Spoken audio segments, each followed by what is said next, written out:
Lesson 42. Was Jesus a megalomaniac? It sounds like an odd question because he was so humble, right? Actually, no. There were a lot of instances in Jesus' life where he seems like a megalomaniac. For example, he said, I am the bread of life. Who says that? That like, what you really need to eat is me. I am your nourishment, or I am the light of the world. You will see nothing without me. I am the way, the truth, and the life. Yeah, you think you're living, but until you have me, you're not living. He said, I am the judge at the end of the world. I'm the good shepherd. Sermon on the Mount, he claims that he is the very Torah of God that you build your life upon.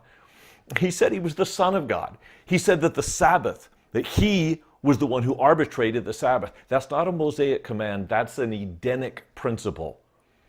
Who does this guy think he is? Was he humble? Not if you view humility as self-assessment. But if you view humility, not as what you think of yourself, but how you treat other people, there's never been anyone humbler. And in fact, the very night before he sacrificed his life, in an upper room, he gathered his closest friends around a table for a Passover meal, which, by the way, was him. He would say, I am the lamb slain for the sins of the world. I am the bread of life. My blood is the cup that we toast to. That's not humble in the way we typically think of self-assessment. But what he did, no leader had ever done. I mean, no leader had ever done. Let's read the words from John chapter 13, beginning in verse 1. Now, before the feast of Passover, when Jesus knew that his hour had come to depart out of this world to the Father, having loved his own who were in the world, he loved them to the end. During the supper, when the devil had already put it into the heart of Judas Iscariot, Simon's son, to betray him, Jesus, knowing that the Father had given all things into his hands and that he had come from God and was going back to God, pause right there. The way John sets up the narrative, there are two things in the background. Number one, Judas Iscariot was about to betray Jesus. He knew what was coming. Jesus knew what was coming, and yet he still chose to wash Iscariot's feet. In the light of the looming cross, he serves in the most humble way his closest followers. The second thing is this Passover meal, which represented his own death. So his own rejection, his own pain, his own personal angst, and the sacrifice for the world on the cross. In the midst of that, maybe even because of that, Jesus wanted to give an example. This foot washing points forward for you and for me to people who will betray us. We still serve them. To the sacrifices that we need to make, we still make them because Jesus set an example. Here's what he did, verse 4. He laid aside his outer garments and taking a towel, tied it around his waist. Then he poured water into a basin and began to wash the disciples' feet and to wipe them with the towel that was wrapped around him. For us, this seems like an act of servitude. But for Jesus, in a culture that had slaves, he was acting like a slave to the people who should be serving him. Again, servant leadership begins with Jesus. It would be difficult to overestimate the amount of shock and awe this would create in the apostles.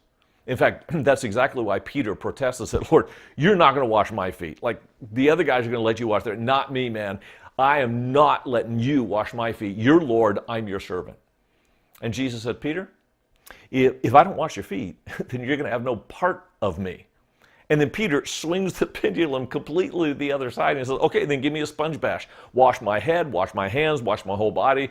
And Jesus, undoubtedly with a chuckle, said, Peter, you just need your feet washed. Let me wash your feet.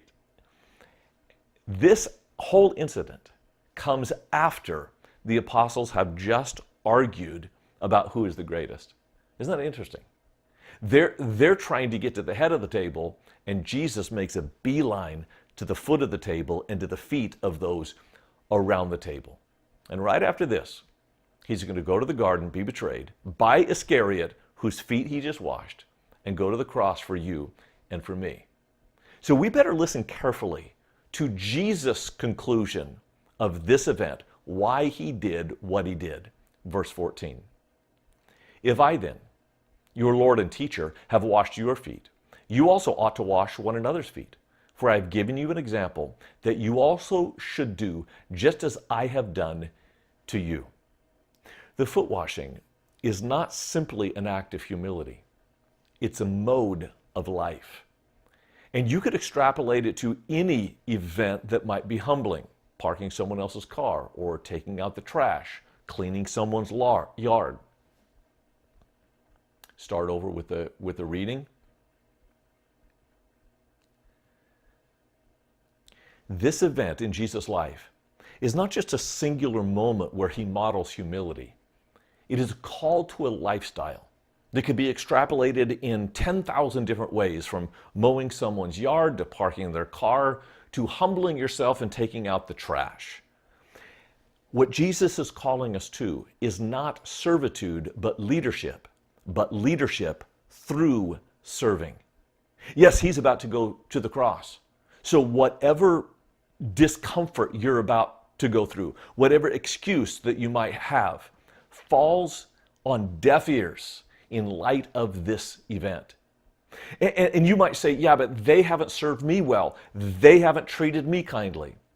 Falls on deaf ears because of the context of Judas Iscariot. This is a singular example for a life of imitation of servant leadership in the name of Jesus Christ.